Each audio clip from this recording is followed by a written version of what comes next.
warm welcome to everyone present here today.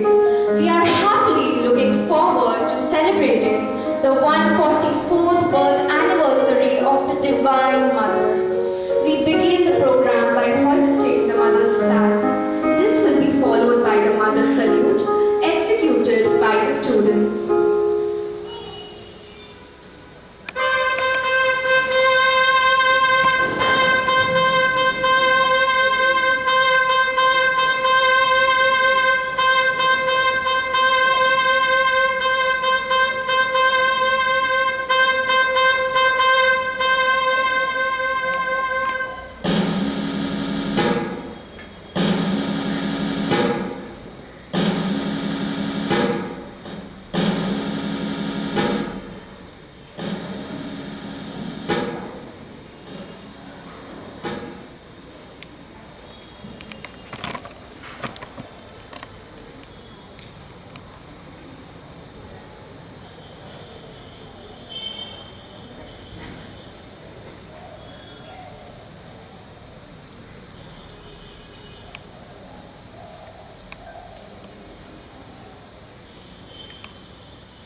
We shall now listen in silence to the concentration music.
Ram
your power in all things.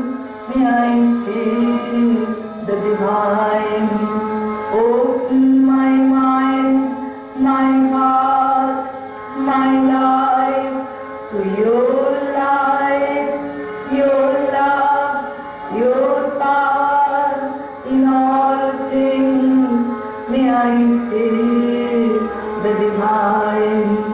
Sri Aurobindo Sharanam. Sri Aurobindo Sharanam. Sri Aurobindo Sharanam.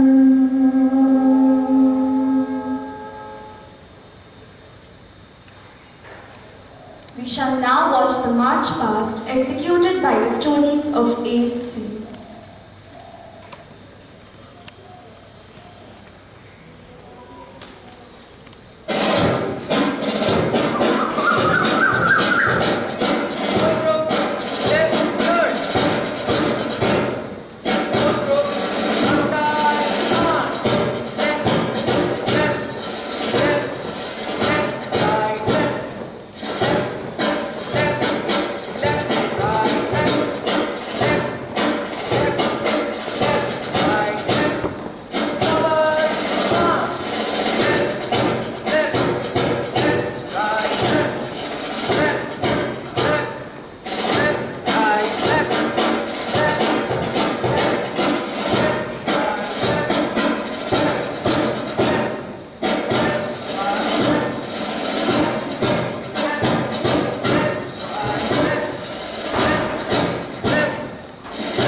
The students are now requested to sit down and watch the rest of the program.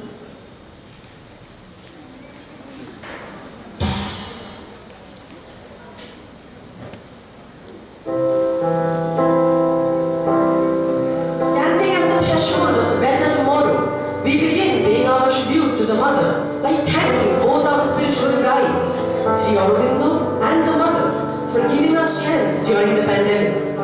Our presence here bears a testimony to that. Our first offering today will be a short choreographed skit that touches on aspects of the Mother's life that exemplify the spiritual riches that characterized her world, right through her childhood up to her spiritual collaboration with Sri Aurobindo. However, we have not been able to make use of any professional costumes, wig or makeup due to COVID protocols. We would request you to kindly excuse this.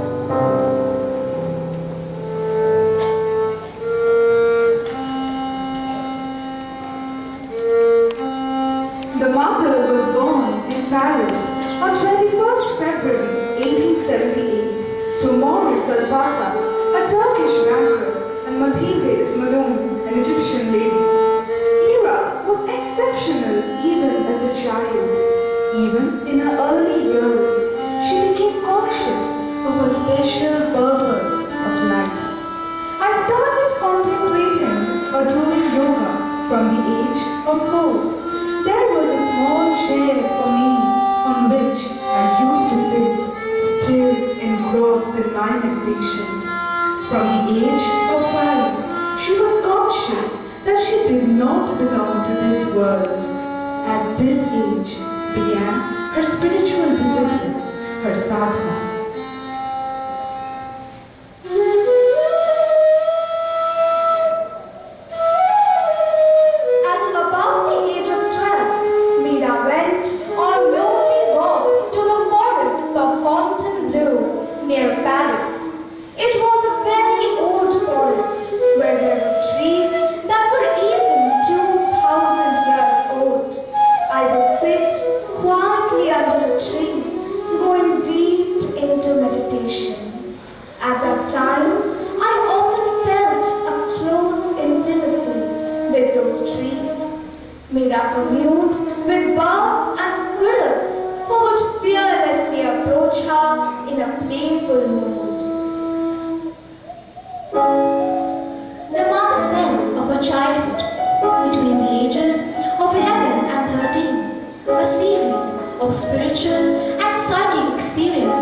revealed to me not only the existence of God, but man's possibility of uniting with Him. Although Mira knew little of Indian philosophy and religion at that time, she recalled a special being, Krishna, and was firmly convinced that one day she would meet him on earth. Another revealing experience has been recorded by her in her prayers and meditations. As a child of 13, for nearly a year, every night, as soon as I had gone to bed, it seemed to me, and I went out of my body and rose straight above the house, then above the city, very high above. Then I used to see myself clad in a magnificent golden robe. Then I would see men, women, children, the sick, the unfortunate coming out from every side, begging for help, telling of their miseries, their sufferings, their hardships. In reply, the robe, supple and alive, would extend towards each of them, and as soon as they had touched it, they were comforted or healed.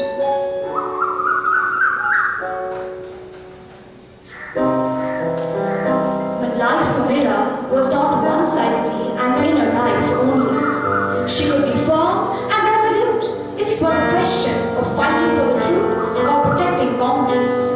Once, as a young girl, she had to face an older bully who used to insult and molest girls. One day she asked him, "Will you shut up now?" When he continued with his insults, she suddenly got hold of him, lifted him up, and threw him to the ground. The mother later explained that it was Mahakali, the divine warrior force that had descended into her.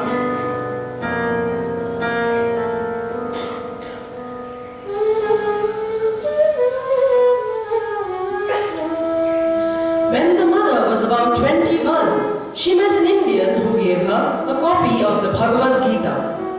It was only a very inadequate French translation, but she could perceive by intuition the true content of this Indian scripture. The Indian advised her to envisage Krishna as the immanent Godhead, as the divine within ourselves, and to read the Gita with this knowledge.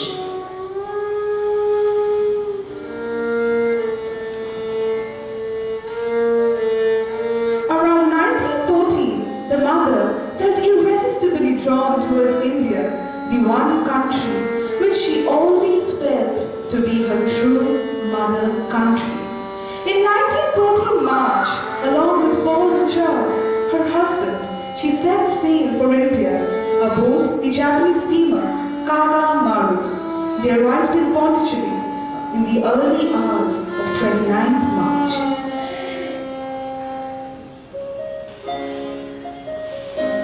The first physical meeting with Sri Aurobindo was a decisive experience for the mother, and she immediately recognized in him the one whom she had so often met in her dreams and whom she had called Krishna. She was now deeply convinced that her place was at his side, that her work was here in India. The mother had sat down at Sri Aurobindo's feet and made her mind completely empty, giving up all her ideas and her consents in order to be completely open only to him. It seems to me that I am being born into a new life. In collaboration with Sri Aurobindo, the Richards now started publishing a philosophical journal, Arya. It was here that Sri Aurobindo laid the foundation for some of his major works, like The Life Divine, The Synthesis of Yoga, The Secret of the Veda, and others.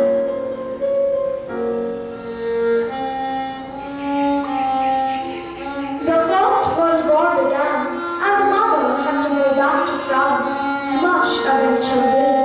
Initially, she was very depressed. Sri Aurobindo continued his correspondence with the mother, and her spiritual commune with the Rishi grew richer.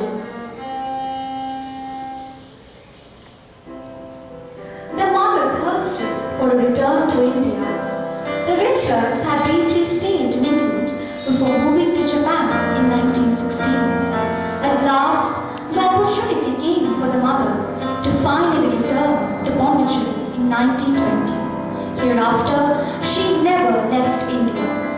Sri Aurobindo and the mother believe that evolution is primarily a process of higher and higher levels of consciousness upon earth. As life descended into inert matter and mind into unconscious life, so too higher levels are waiting to descend. The highest of these is the supermind, and it wants the constant endeavor of Sri Aurobindo and the mother to bring it down for a radical and permanent transformation of the earth. On November 24, 1926, a decisive step was taken when the overmind, the highest in the planes before the supermind, descended into the earth's consciousness.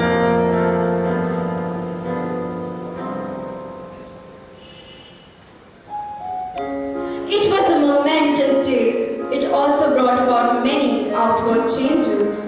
Sri Aurobindo now installed Meera as the mother of his spiritual endeavor, his collaborator and equal, and handed over to her the responsibility of the inner and outer life of the small group of sadhaks who had gathered around him. Sri Aurobindo then withdrew into seclusion to concentrate on the next step of his yoga. This was the beginning of what has now grown into a large spiritual community known as the Sri Aurobindo Ashram. The ashram grew and expanded under the mother's guidance. In 1950, Sri Aurobindo left his body in a supreme sacrifice to hasten the supramental descent upon earth. The descent of the supermind took place on 29th of February 1956 on the Golden Day. Lord, thou hast willed and I execute. A new light breaks upon the earth, a new world is born. The things that were promised are fulfilled.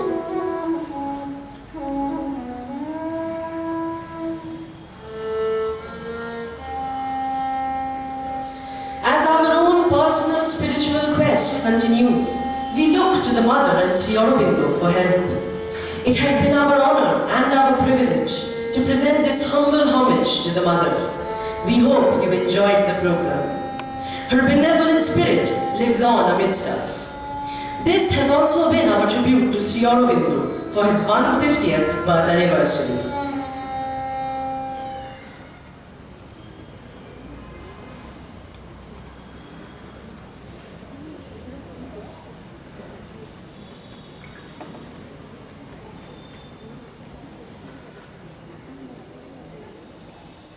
Commencez. Victoire à la douce mère, victory to our sweet mother. 1, 2, 3.